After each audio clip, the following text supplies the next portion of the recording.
Aki e Power voltarão? Será que a Nayuta vai se tornar a nova Makima? Com qual demônio a Kobeni tem contrato? Essas e outras perguntas serão respondidas ao longo desse vídeo, então fique comigo até o final. Olá, sejam bem-vindos! Eu sou a Renata e aproveitando que essa semana teve mais uma pausa no mangá, eu resolvi trazer esse vídeo de perguntas e respostas sobre Chainsaw Man. Alguns avisos iniciais. Eu tô meio gripada, então a minha voz tá um pouco fanha e um pouco esquisita, mas eu tenho que gravar, então é o que tem. E eu selecionei as perguntas lá da aba comunidade que tiveram mais likes. Eu também peguei 2 perguntas do último review que eu trouxe. E não fique chateado se a sua pergunta não for respondida. Esse vai ser apenas o primeiro vídeo de perguntas e respostas. Até porque toda hora o mangá tem pausa. Então com certeza eu vou trazer um segundo vídeo. Até porque foram muitas perguntas e eu não vou conseguir responder todo mundo, infelizmente. E o último aviso é que caso você caia nesse vídeo de paraquedas, esse vídeo contém spoiler até o capítulo mais atual do mangá, que é o capítulo 131. Bom, se você já me acompanha semanalmente,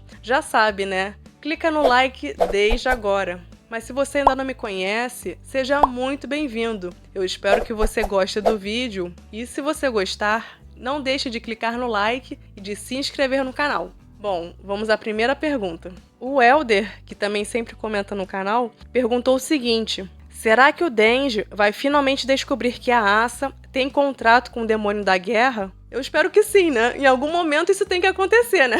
Até porque a verdade tá estampada na cara dele. Só que ele é muito tapado e não percebe isso. A Asa gritou no ouvido dele, Super Chainsaw Man Bike, e ele nem se tocou disso. Quando eles saíram do aquário e a Asa Yoro, né, foi enfrentar o demônio da eternidade, tudo bem que o Denji não percebeu porque ele estava ocupado com o pinguim. E eu também estaria, eu faria a mesma coisa. Mas agora a Asa gritou no ouvido dele e a verdade está na cara dele, mas ele é tapado e não percebe isso. Eu acho que a essa altura, o único que não sabe a verdade é justamente o Denji, porque a Nayuta e a Kiga sabem, eu acho que o Yoshida também sabe, e até o Izumi sabe que tem alguma coisa... No mínimo, sabe que tem alguma coisa estranha acontecendo com a Asa, né? E o único que não tá nem aí pra nada é o Denji. Mas eu acho que vai ser divertido quando o Denji descobrir a relação da Asa com a Yoro, assim como vai ser divertido a Asa descobrir que o Denji é o Chainsaw Man, né? Isso é algo que o Fujimoto tá demorando a mostrar pra gente, mas com certeza vai ser bem maneiro. Eu vou aproveitar agora para responder 2 perguntas de uma vez só. A primeira é do Prince, que também é um inscrito que sempre comenta, e ele perguntou o seguinte: na sua opinião, qual foi o momento mais feliz que o Denji teve na parte 1, Segurança Pública? E a segunda pergunta, que vai na mesma linha, é a seguinte: é do Vinícius Fonseca, Gorito, Adriano. Qual é o momento mais fofo do Denji em Chainsaw Man? O momento mais feliz do Denji, eu penso que sempre foram momentos que ele estava com a família dele, né, com o Aki e com a Power. E o momento que me chamou a atenção, que eu lembro bem, foi uma viagem que o Aki fez, né, que ele ia visitar o túmulo da família dele. E essa viagem foi um caos, né? Eu acho que a Power começou a vomitar, ela ficou enjoada, né, num barco, sei lá. E essa viagem foi um caos, mas deu pra ver ali que os 3 estavam felizes. O Denji estava feliz quando ele estava levando uma vida normal, que era justamente com o Aki e com a Power. A felicidade do Denji na parte 1 estava atrelada à sua família. E com relação ao momento mais fofo do Denji, tem vários momentos que eu achei fofos com a Power. Principalmente depois que eles voltaram do inferno, né? Teve aquela treta com o demônio da escuridão. E a Power voltou completamente pirada. E a partir desse momento, a relação deles mudou. E eles ficaram mais próximos. E eu achei muito fofo o Denji cuidando da Power. Mas se eu fosse escolher o momento mais fofo do Denji, na verdade seria logo no início com Pochita. Eu lembro que quando estreou o anime, né, logo no primeiro episódio, eu já fiquei emocionada, porque eu já tinha lido o mangá. O Denji conseguiu realizar o sonho do Pochita, que era ser abraçado. E quando precisou, o Pochita se sacrificou para salvar o Denji, para que ele realizasse o sonho de ter uma vida normal. Então, se eu fosse escolher o momento mais fofo do Denji, seria com Pochita. Vamos lá, mais uma pergunta. Morten Black: você acha que a Nayuta tem potencial para ser a nova Makima do futuro, no futuro? Potencial, eu acredito que tenha, tá? Tanto é que o Kishibe largou a Nayuta com o Denji, justamente não só porque ele estava ocupado, mas também porque ele percebeu que se deixar a Nayuta largada no mundo, existia uma chance grande dela virar a nova Makima. E a gente percebe que a Nayuta tem uma personalidade controladora e possessiva, principalmente com relação ao Denji. E talvez a Nayuta tenha alguns resquícios de memórias da Makima. Normalmente, quando o demônio morre e reencarna, ele não tem memórias da vida anterior. Talvez possa ser o caso da Nayuta, porque a aparência dela agora tá bem parecida com a Makima. Ela também usa a trança, né? E então, se o Fujimoto quisesse dissociar totalmente a Makima da Nayuta, eu acho que ele não teria desenhado a Nayuta com a aparência que lembra a Makima, entendeu? Só que por mais que ela tenha o potencial de ser uma nova Makima, ela é uma criança. Tudo bem que ela é um demônio, né? Mas ela é uma criança. Então, ela tá na fase de aprender o que é certo e o que é errado. E isso é uma coisa que ela vai aprender com o Denji, muito embora ele seja meio errado, né? Mas ele tem bom coração. E também no próprio ambiente escolar. E a gente viu no último capítulo que ela gosta de ir pra escola, né? Se eu não me engano, tá?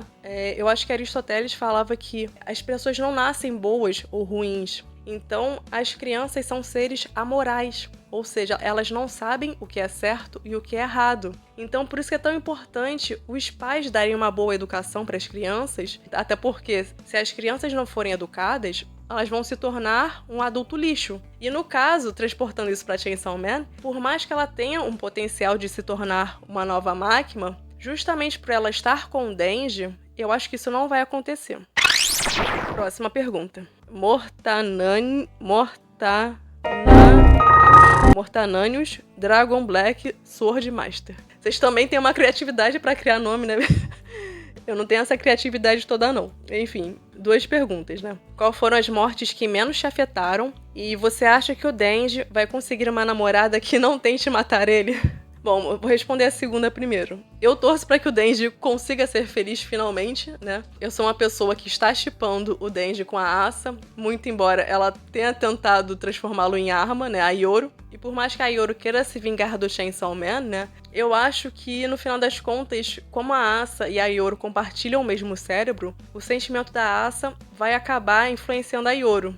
Então, eu torço para que Denji e Asa se tornem um casal, mas o que vai sair disso que é uma incógnita, né? Porque o Fujimoto nunca se sabe, né? Dá medo, na verdade, pensar na felicidade do Denji. E a outra pergunta eu esqueci. E quais foram as mortes que menos me afetaram? Bom, na parte 1, vocês sabem que morre praticamente todo mundo, né? Eu até poderia sair pela tangente citando alguém da segurança pública, que eu nem lembro o nome, tipo aquele moço Arai, que era o companheiro da Kobeni, mas assim, essas mortes foram completamente irrelevantes pra mim. Mas pensando em algum personagem importante, eu escolheria a Makima. E aí vem uma segunda pergunta que eu vou aproveitar pra responder. Peraí, que tem a ver com essa resposta. Que é a pergunta do Prince. Qual é a sua opinião sobre a Makima? Por que a morte da Makima não me afetou muito? Porque ela fez muita merda, né? Ela é uma ótima vilã. Ela foi super bem construída pelo Fujimoto. Mas ela fez muita merda, entendeu? Então, quando ela morreu, eu simplesmente falei, bem feito, mereceu. Porque, cara, ela destruiu a vida do Denji, ele estava levando uma vida feliz, uma vida normal, ele estava concretizando o seu sonho, e ela destruiu isso. E não só o Denji, né, ela matou uma porrada de gente e destruiu várias vidas, né? Então, como a Makima fez várias cagadas pra concretizar os próprios objetivos, quando ela morreu, eu confesso que eu fiquei feliz, tá? Mas na parte 2, eu confesso que a morte que não me afetou foi a Yuko. Assim, o motivo é porque eu achei ela meio chata. Eu não me apeguei à personagem, eu achei ela meio chatinha mesmo, então quando ela foi morta pelo fake, né? Pelo Chainsaw Man fake, eu confesso que eu não senti nada. Então, a morte da Yuko não me afetou. Seth deixou algumas perguntas e eu vou escolher 2 para responder, tá? Porque são perguntas muito interessantes. E essa foi uma pergunta feita lá no review. A primeira que eu vou responder é a seguinte. Até agora, qual é a melhor teoria sobre a obra de Chainsaw Man relacionada a tudo? Sobre o Real Pochita, volta da Power e do Aki, quem reina no inferno, etc. Por enquanto, a minha teoria preferida eu já até trouxe, que é justamente sobre a real identidade do Pochita. Eu sinceramente não acho que ele seja o demônio da motosserra. E aí, se ele for um outro demônio, que eu não vou falar qual é, porque aí vocês têm que assistir o vídeo, né, quem ainda não viu, Então, se ele for um outro demônio, talvez ele seja um demônio primordial e talvez ele seja fortalecido não só pelo medo que as pessoas têm, mas também a partir do medo que os demônios têm. Depois, quem não assistiu, assiste esse vídeo. Mas, por enquanto, a teoria que eu acho mais interessante é justamente sobre a real identidade do Potito. E eu vou ver mais uma pergunta aqui, peraí. Teremos um final feliz em Chainsaw Man para Denji, Nayuta e Asa? É possível algum spin-off da obra graças ao sucesso? Como você acha que seria? A questão do final feliz em Chainsaw Man, eu não criaria muitas esperanças, né? Porque, em primeiro lugar, na parte 1, a gente viu que morreu quase todo mundo, né? E também tem outros lances, né? O Fujimoto, ele gosta de matar personagens, já deu entrevistas, né, falando isso, e ele gosta de matar personagens, principalmente os personagens que a gente mais gosta. Os personagens que o público considera carismático, aí é justamente o tipo de personagem que ele gosta de matar. Então, assim, imaginar um final feliz para esses personagens, eu gostaria, tá? Eu torço para isso. Mas conhecendo Fujimoto, eu não vou me iludir. E também tem uma outra curiosidade que eu não sei se vocês sabem, mas tem uma entrevista, que eu acho que é do editor do Fujimoto, e foi o seguinte, né? O Fujimoto perguntou pra ele: quem você prefere que eu mate? A Kobeni ou o demônio do anjo? E aí o editor respondeu: a Kobeni. E aí o que foi que o Fujimoto fez? Ele matou o demônio do anjo. Então ele faz isso, entendeu? Por isso que eu não consigo imaginar um final feliz, por mais que eu queira. E spin-off, eu não consigo pensar em nada por enquanto, porque normalmente pressupõe brechas na obra, né? E assim, tem várias brechas, e o Fujimoto gosta de deixar brechas, né? Mas seria interessante explorar o passado de vários personagens, né? Eu quero responder essa pergunta de novo daqui a alguns anos, né? Quando a história já estiver mais fechada, já estiver realmente se encaminhando para o final, que aí a gente vai saber quais são as brechas que ficaram e que valeriam a pena ser exploradas em um eventual spin-off. Próxima pergunta, vou aproveitar e vou responder duas em uma de novo. Maciel Souza: acha que a Kobeni terá um plot incrível em Chainsaw Man? E eu vou aproveitar para responder uma pergunta do Mano Joe, né, que vocês sabem que eu adoro acompanhar ele, né? Eu sempre acompanho os reviews dele. Kobeni tem um contrato com o Demônio da Morte? Primeira coisa, né, se ela terá um plot incrível. É possível, e eu vou responder por quê. A gente não sabe até agora com qual demônio a Kobeni fez contrato. Naquele fatídico capítulo do beijo de vômito, né? A Kobeni comentou que não poderia revelar com qual demônio ela tinha contrato. E a partir disso vieram algumas teorias bem interessantes, né? Uma delas diz que ela poderia ter contrato com o demônio do azar. Afinal, ela foi uma das poucas que conseguiu sobreviver na parte 1 contra todas as probabilidades, né? E, ainda por cima, ela escapou praticamente ilesa, né? Então, por mais que ela seja uma pessoa meio azarada, nos momentos cruciais, ela acaba tendo sorte e talvez por conta disso, por conta de um eventual contrato com o demônio do azar, ela consiga sobreviver. Essa seria a primeira hipótese. Uma outra hipótese seria ela ter contrato justamente com o demônio da morte, que foi o que o Mano Joe perguntou. E as razões são meio parecidas com o demônio do azar. Afinal, ela foi uma das poucas que conseguiu sobreviver, contrariando todas as probabilidades, né? E é interessante também que nos momentos de perigo, quando ela lutou contra a Akane e o Katana Man, a gente percebeu que ela tinha muita velocidade e muita agilidade. E aí, como ela poderia ter um contrato com o demônio da morte, ela conseguiria usar todas as suas habilidades, né? E também tem uma outra teoria que defende que a Kobeni poderia ter contrato com a Kiga, com o demônio da fome. E por que isso? Nesse capítulo que estava o pessoal da segurança pública reunido num bar, ela falou que não poderia revelar com quem ela tem contrato, mas ela também falou uma coisa interessante, que o hobby dela é comer comidas saborosas, comidas gostosas, enfim. O que não deixa de ser parecido com a fome, né? Sobretudo no último capítulo, o 131, que a fome comentou que, supostamente, ela é uma aliada da humanidade, porque sem os humanos não vai ter pizza e nem comida chinesa. E também tem um dado muito interessante, quando eles ficaram presos lá